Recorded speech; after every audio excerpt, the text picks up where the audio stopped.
নমস্কার। বেঙ্গলি ক্রনিকলসে শুনছেন তারাশঙ্কর বন্দ্যোপাধ্যায়ের রাধা। শুরু করছি পরবর্তী পর্ব। চিৎকার করে ডাকতে যাচ্ছিল, মাজি। ঠিক সেই মুহূর্তেই কৃষ্ণদাসের খিলখিল হাসির শব্দ শুনে ডাকা আর হয়নি। ছুটে এগিয়ে গিয়ে স্তম্ভিত হয়ে গিয়েছিল। সে এক ভয়ঙ্কর দৃশ্য, ভয়ঙ্করই বটে। কৃষ্ণদাসী কাপড় ছেড়ে ফেলে দিয়ে উলঙ্গিনী হয়ে দাঁড়িয়ে হাসছে, হি হি হি হি হি হি হি হি হি হি, আর মধ্যে মধ্যে বলছে, মর মর, মুখ দিয়ে রক্ত তুলে মর, ঝলকে ঝলকে রক্ত উঠে মর, গল গল করে বেরুক রক্ত, হি হি হি হি। আর তার সামনে দাঁড়িয়ে একটা লোক থরথর করে কাঁপছে। তাকে চিনতে কয়েক দেরি হলো না। সে অক্রূরের অনুচর, কেলের সাগরেদ। একেবারে কাঁচা জোয়ান, কেলের চেয়ে দুঃসাহসী। কেলে মাঝির ডাকিনী মন্ত্রের ভয়ে আখড়ায় উঁকি মারতে আসে না। এই দুঃসাহসী কাঁচা জোয়ানটা কেলের উপরে নিজের আসন করে নেবার দুরাকাঙ্ক্ষায় সে বোধ করি রাত্রে এসে উঁকি মেরেছিল। মাঝি বুঝতে পেরে বেরিয়ে এসেছে, অথবা হয়তো আকস্মিকভাবেই ঘটনাটা ঘটে গেছে। মুহূর্তে কয়ও মাঝির পরিত্যক্ত কাপড়খানা কুড়িয়ে মাঝির দেহের উপর কোনো রকমে জড়িয়ে দিয়ে মাঝির সামনে দাঁড়িয়ে ডেকেছিল, মাঝি মাঝি মাঝি। সেই মুহূর্তে পিছন থেকে অন্ধকার চিরে আর একটা আর্ত কণ্ঠস্বরের ডাক ধ্বনিত হয়ে উঠেছিল, মা গো মা। মাঝি চেতনা হারিয়ে পড়ে গিয়েছিল। পিছনের লোকটা এই অবসরে ছুটে পালিয়েছিল। মোহিনীর সাহায্যে কয়ও কোনো রকমে টেনে হিঁচড়ে মাঝিকে আখড়ায় এনেছিল, জ্ঞানও হয়েছে। মাঝি কিন্তু যেন তন্দ্রাচ্ছন্নের মতো পড়ে আছে, সব শক্তি যেন নিঃশেষ হয়ে গেছে। কয়ও মাঝির এ অবস্থার জন্য চিন্তিত হয়নি। কই মাছের পরাণের মতো শক্ত মাঝির পরাণ, ও সহজে যাবার নয়, যাবে না, গেলেও খালাস পাবে। কিন্তু চিন্তিত হয়েছে মোহিনীর জন্যে। বর্বর অক্রূরের ওই কাঁচা জোয়ান প্রেত অনুচরটা তো পালিয়েছে। সে যখন ওই মূর্তি দেখেও মরেনি, যখন সামলে নিয়ে ছুটে পালিয়ে যেতে পেরেছে, তখন তো মরবে না। তার মানে সর্বনাশ।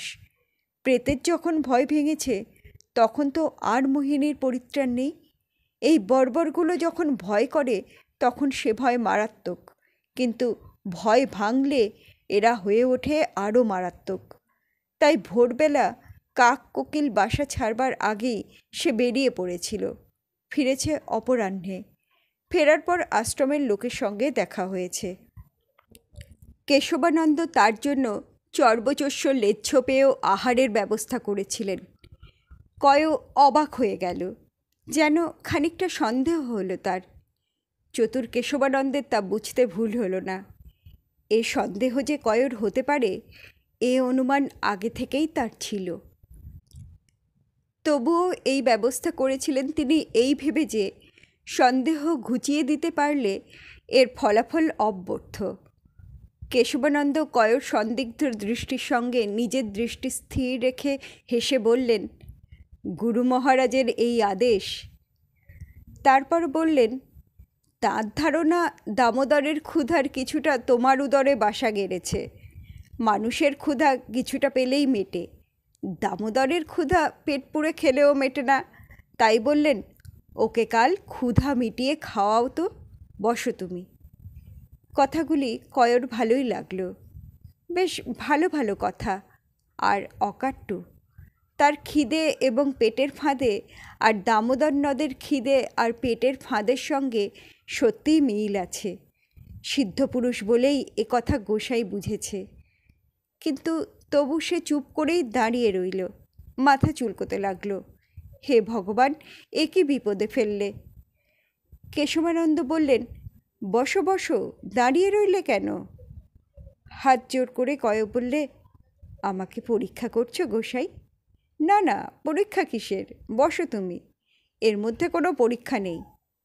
তবে গোসাই, খেয়ে যে কয়র কখনো পেট ফাঁপে না? তার পেট নাগরার মতো ঢং ঢং করে বাজন দেয় কেনে? গলায় গলায় অম্বল কেনে? ঘি গরম মশলার গরমে বুক গলা শুকিয়ে কাঠ হয়ে গিয়েছে, পরানটা শুধু জল জল করে সারা হলো। গরম মশলা? গরম মশলা দেওয়া খাবার কোথায় খেলি? হাতেমপুরে ফৌজদার বাড়িতে, সেখানে গিয়েছিলাম আজ। হাতেমপুরে ফৌজদার বাড়িতে? আগে হ্যাঁ, সের 2-3 হাল্লু আর ম্যাও, সেও সের ট্যাক হবে। পেট ফেঁপে উঠেছে, আইঢাই করছে। তুই মুসলমান ঘরের উচ্ছিষ্ট খেয়ে এলি? উচ্ছিষ্ট লয় গো, আদর করে বেগম সাহেবা পাতা পেরে খাওয়ালে। তার হারানো নীল হিরেটা আমি নিয়ে গিয়েছিলাম তো। ফৌজদার তো দেখে বিসমিল্লা ইয়ে আল্লাহ বলে পেরায় নাপিয়ে উঠল। বলে, তোর মাফিক সাচ্চা আদমি নেহি দেখতে পাতা হ্যায়। বলে, কি বসকিস লিবি, টাকা লে, মোহর লে, জমি লে। আমি বলি, না, বসকিস টসকিস আমি চাই না। আপনি একটা উপকার করেন। আপনি ফৌজদার, এ মুলুকের দণ্ডমুণ্ডর মালিক। এক বদমাশের অত্যাচার থেকে একটি অনাথা বালিকাকে রক্ষা করেন। সেই মোহিনী বলে মেয়েটা গো, এবার আর তার অক্কুরের হাত থেকে নিষ্কৃতি নাই। মাঝির ডাকিনী মন্তর সিদ্ধাই এসব কথার কথা, তা জানাজানি হয়ে গিয়েছে। নবীন গোসাই সিদ্ধ পুরুষ, উনি আমাকে কাল বলেছিল, তুই যা কয়, ফৌজদার হাফেজ খাঁর কাছে যা, কার্যসিদ্ধি হবে। এই নীল হিরেটা তুই কুড়িয়ে পেয়ে আমাকে রাখতে দিয়েছিস, এটা তাদেরই, এটা নিয়ে যা, দেখাবি, দেখালেই কার্যসিদ্ধি হবে। তা হয়ে যাবে, ঠিক হবে। এক ঘটি জল খাবো। কয়ের বুক আবার শুকিয়ে উঠেছে। কেশবানন্দ শ্যামানন্দকে বললেন, খানিকটা হজমি দাও জলের সঙ্গে। আকণ্ঠ পুড়ে পেটুকটা হালুয়া আর মেওয়া ফল খেয়েছে। হাল্লু আর ম্যাও যে হালুয়া আর মেওয়া, এ বুঝতে কেশবানন্দের কষ্ট হয়নি। কয়ে বললে, করব কি বলেন, ফৌজদার হিরেটা নিয়ে ভেতরে গিয়ে হুকুম করলে, নিয়ে আয় বেটা বরেগি ভিকেরিকে, বেগম দেখবে তাকে, আর নিজে দাঁড়িয়ে খাওয়াবে। আর তারই কাছে বলতে হবে ওই মোহিনীর কথা, মেয়ে ছেলের কথা যে, আর লবাবি ফৌজদারি অন্দর যে, যা করবার বেগম করবে। তা শ্যামানন্দ এক ঘটি জল আর একটি হজমি বটিকা নিয়ে এসে দাঁড়ালো। কয় ব্যগ্রভাবে অঞ্জলি পাতলে, দাও, আগে এই বড়িটা গলায় ফেলে দে। কয়েও একটা দীর্ঘ নিঃশ্বাস ফেলে বললে, পরানটা আইঢাই করছে আর তেষ্টা পাচ্ছে, নইলে ঘি গরম মশলার খুশবুইটা বড় ভালো উঠছে গোসাই। না হলে তো এতক্ষণ কোন কালে কয়েও গলায় আঙুল দিয়ে সব উগরে দিয়ে খালাস হতো। হজম হলে তো খুশবুইটা আর উঠবে না। কয়র দৃষ্টি করুণ হয়ে উঠল। পরক্ষণেই বললে, না দাও, এগুলো খেতে হবে তো, দাও। বড়ি এবং জল খেয়ে গোটা 2 বড় ঢেকুর তুলে বললে, বুঝেছেন গোসাই, এ ফৌজদার আর সব আমির কি শেখ জমিদারদের মতো নয় গো। ওই এক বেগম নিয়েই ঘর সংসার। বেগমের পেতাব খুব, দুজনার মধ্যে খুব ভালোবাসা। বললে, আমিনা পেয়ারি, এই এর কাছেই শোনো সে মেয়ের কথা, শুনে যা করবার করো। কেশবানন্দ চমকে উঠলেন, ভুরো দুটি কুঁচকে উঠল তাঁর। বললেন, কি কি বলে ডাকলেন ফৌজদার? আমিনা? হ্যাঁ, আমিনা পেয়ারি। আমিনা, আমিনা। মথুরার ঘাটে বাদশাহ বংশের এক ব্যভিচারী সন্তানের কথাগুলো সঙ্গে সঙ্গে মনে পড়ে গেল কেশবানন্দের। আমিনা, সে হারানো মেয়ের নামও আমিনা। ওসমান নামক এক ওমরাহ পুত্রের সঙ্গে পালিয়েছে। কয় বললে, তা বেগমও খুব ভালো। আমাকে হাল্লু ম্যাও খেতে দিয়ে বললে, তু খা, হাম লোগ সমঝ কর দেখি, খুব খুবসুরত লড়কি। আমি বললাম, ঝুট বলবো না, খুবসুরত বটে বেগম সাহেব, তবে সে কি আপনাদেরকার মতো? এমন রং কোথা পাবে, রূপের তেজ কোথা পাবে? এই দেশের লেরকি তো, সদ্য পাক ধরা ধানের মতন, মানে গেরো রং হলেও সবুজ সবুজ আভা, এই আর কি। আর বড় ঠান্ডা, তেমনি নরম। কথা বলতে বলতে কয়ও পরপর গোটা 4 বড় বড় উদ্গার তুললে। কেশবানন্দ বললেন, তারপর? কয়ও হাত বাড়িয়ে পায়ের ধুলো নিয়ে বললে, আহ, বাঁচালে বাবা গোসাই, আহ, সব হেঁটিয়ে গেল 4 ঢেকুরে। আহ, আর 2টো ঢেকুর উঠলে তো পেটের নাড়ি ভুড়ি হজম হয়ে যাবে গোসাই। খাবার তো প্রস্তুত হয়েছে রে, ভোজনে বসে যা, খা আর বল, তারপর কি হলো? অক্রূরের হাত থেকে রক্ষা করবে কথা দিলে? অক্রূরের সঙ্গে তো হাতেম খাঁয়ের খুব দহরম মহরম ছিল রে, না ফৌজদারের অন্দরে ঢোকাবার ব্যবস্থা করে এলি? কথা শেষ হলো না গোসাই, ফৌজদার চলে গিয়েছিল তো, আবার হন্তদন্ত হয়ে চলে এলো। কী সব বললে বেগমকে? বেগমও খুব তরস্ত হয়ে উঠে চলে গেলেন। লোকজনে বললে, খেয়ে নিয়ে বাড়ি চলে যা রে বরেগি, জলদি ভাগ, লগরি থেকে ঘোড়সর এসছে, ভাগ ভাগ, এখন ওসব শুনবার সময় নাই। কেশবানন্দ অর্থপূর্ণ দৃষ্টিতে শ্যামানন্দের দিকে তাকালেন। শ্যামানন্দ সে দৃষ্টির অর্থ অনুমান করলেন। নবাবী ফৌজ মুর্শিদাবাদ থেকে রওনা হয়েছে। ঠিক এই সময়ে রাত্রির প্রথম প্রহর অতিক্রান্ত হওয়ার ঘোষণা দিকে দিকে ধ্বনিত হয়ে উঠল। শিবারা ধ্বনি তুলে বনময় ডেকে উঠল। বাদুড়েরা পাখা মেলে উড়ল।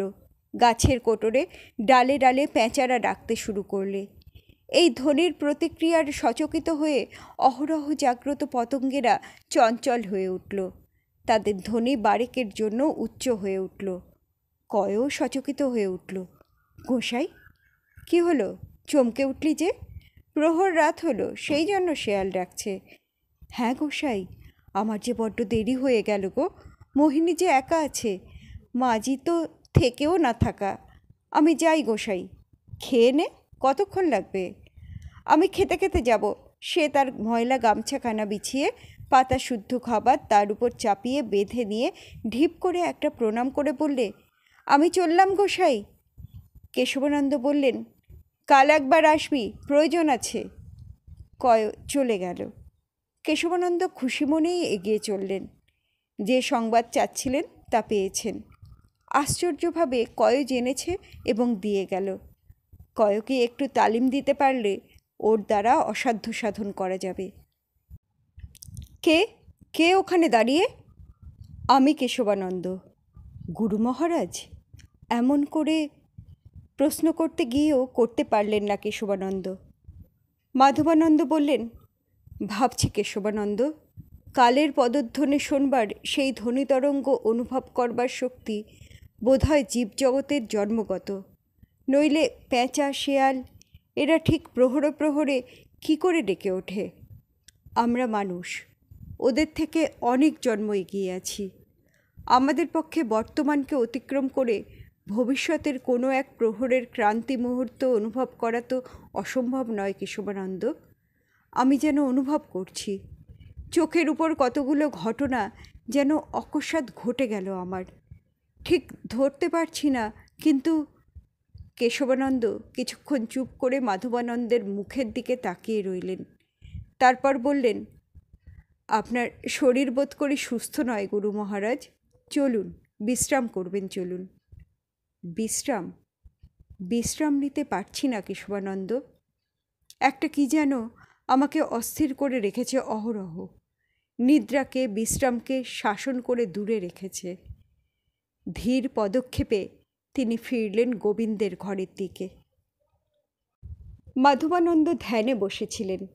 তার ধ্যানের মধ্যে তিনি ভগবানের কংসারী রূপটি মনের মধ্যে রূপায়িত করে প্রার্থনা করেন, এই রূপে তুমি প্রকট হও সর্বলোকের অন্তরে, পাপকে তুমি নাশ করো, ব্রজলীলার ধুলায় খেলা সাঙ্গ করে রথে আরোহণ করো, দেহধারী মানব মানবীর স্নেহ মমতা রাগ অনুরাগময় পার্থিব চেতনাকে অতিক্রম করে পূর্ণ চৈতন্যে জাগ্রত হও।